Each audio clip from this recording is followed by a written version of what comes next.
Okay, hello there. So here's I caught 2000 pips on gold today. So when I first got to the chart as a day trader, what I started to do was to mark my levels that I was looking out for.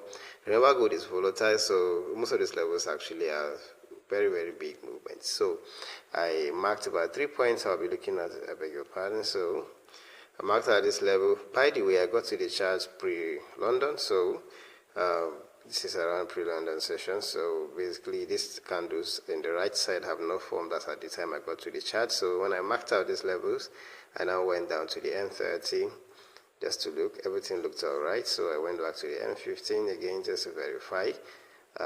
So therefore, like I said, these levels have not printed, so I adjusted.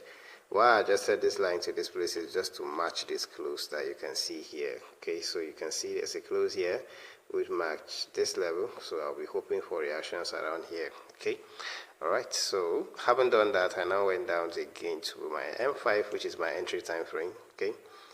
Okay, so I went to the M5 and then here we are. Okay, so after a few more minutes, then we saw this candle started forming. Everything started looking the way it looked. So the market touched my zone, and you can see a couple of rejections, which indicated that the market is willing to reverse again. Of course, you can see, all right, a couple of rejections here and there. So I took a buy in one of these candles here. So when it got back to this level, at this point, I was actually in a good money. So, but of course, you know what happens. So the market, for some reason, just decided to come back down and take me out.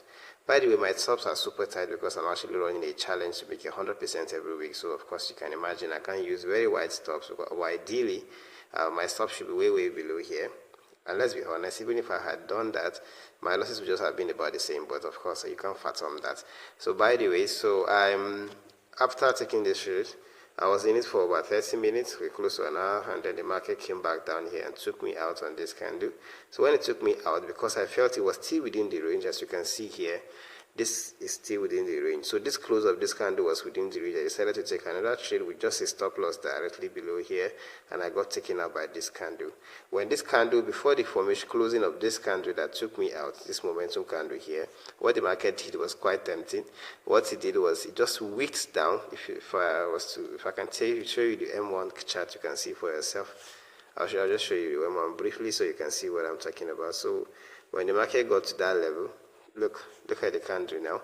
It just wicked down. Okay, and then I started seeing the market going back to my direction. So I decided that, okay, on this pullback here, I decided I was going to get in again on a buy. So therefore, I ended up losing like 2 trades in this place just because of this candle that wicked down. Okay.